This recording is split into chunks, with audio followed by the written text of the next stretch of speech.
Is back, and what have you got for us, Aaron?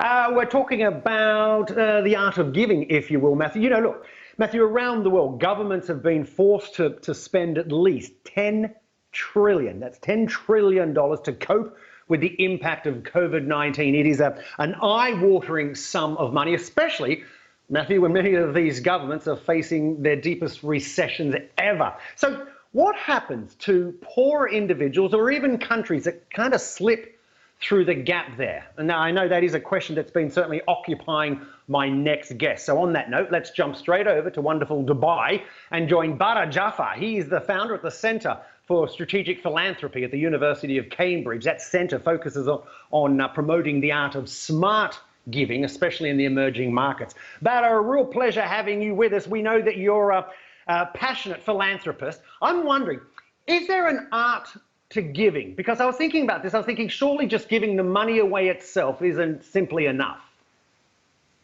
Great to be with you, Aaron. Thanks for having me on your program.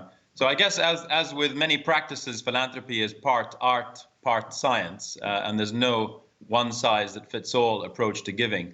But I think it's worth me stating at the outset that it's high time that the philanthropic sector moves from the periphery into the mainstream of our discussions around capital. You know, I often refer to philanthropy as the forgotten child of the capital system, regarded perhaps as a supplementary player, and of course in many parts of the world even regarded with a high degree of suspicion. But the reality is that well over $1 trillion is dispersed every single year in giving around the world, which, to put into perspective, is triple the world's global humanitarian and development annual budgets. And these, of course, are huge sums that dwarf the foreign aid budgets of even the most generous of countries.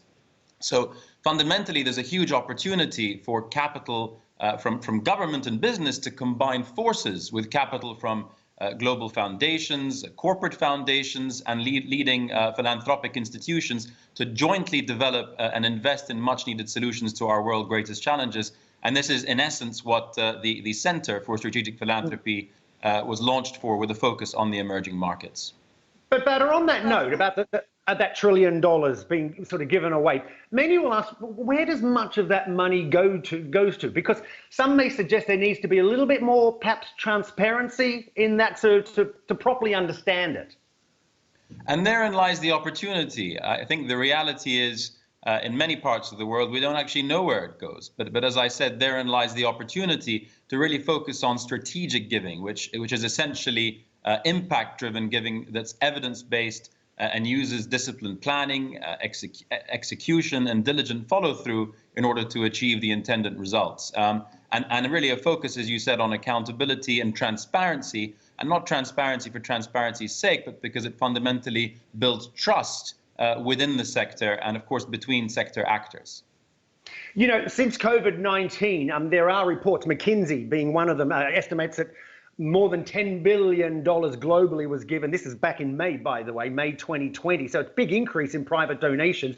Surely, that's a good sign. And I'm also just wondering, has COVID created or provided new opportunities for philanthropy to be used? So in many ways, I think the philanthropic response to the pandemic has shown the sector at its best. Confronted with the global pandemic, individual and institutional philanthropy has been largely responsive, engaged, and nimble. The challenge, I think, and of course the opportunity, is for the sector to make those features stick. Many of the practices that have emerged during the pandemic should be expanded and formalized as the world heads into a long process of recovery.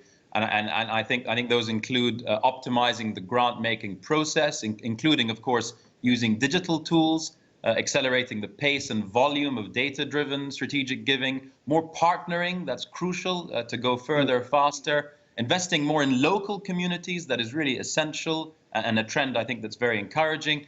And as I've mentioned before, partnering better with public sector and business to pool capital wherever that can generate a multiplier effect. So overall, I think the pandemic, in my view, has a positive effect on the nature of philanthropic giving globally. Just briefly to get this in before we run out of time, you talk about pooling, because the traditional idea that philanthropists were largely wealthy donors, hasn't that also been disrupted now? Don't we have this thing called micro giving, where you pool together with thousands of others? Absolutely. I think the traditional, perhaps outdated stereotype of the philanthropist being exclusive to the very wealthy who give large donations is no longer relevant. The trends towards digitization of philanthropy over the years, which has only accelerated during the pandemic, has democratized giving in many ways. And just like anyone with even $1 of disposable income can become a financial investor using a host of online tools, similarly, donors today can pool even small donations together to form huge pools of philanthropic capital towards a host of causes. And so I think that's, again, a very positive trend that we need to make sure we have more of. Okay, and just quickly, let me get this in, because there is evidence, I believe, correct me if I'm wrong, that suggests an increase in philanthropic monies coming out of high growth markets such as Africa, developing Asia, the Middle East. Why is that? You know, this is, again, the huge opportunity that the center will be focusing on. Last year, the top 30 fastest growing economies in the world were all in emerging markets, and we've seen a huge increase, as you've said, in philanthropic activity from these regions of the world. Double-digit annual growth over the last 5 years on an annual basis in parts of North and Sub-Saharan Africa, developing Asia, the Middle East, and Latin America. And there's a huge transition of wealth, over $4 trillion of wealth that's expected to be transferred from one generation to the next within these markets over the next 10 years. So really a center focusing on really understanding the nature of philanthropy on these markets and working towards enhancing the efficiency and ultimately the impact of philanthropic output in these markets is a great opportunity, and the center is doing just that. Indeed it is. Badr Jafar, we are out of time, but we really appreciate yours. You stay safe and well, mate, and we'll check in with you soon. Matthew, that's it for me today. I'll have plenty more tomorrow. See you then. Aaron, thanks very much. Thank you.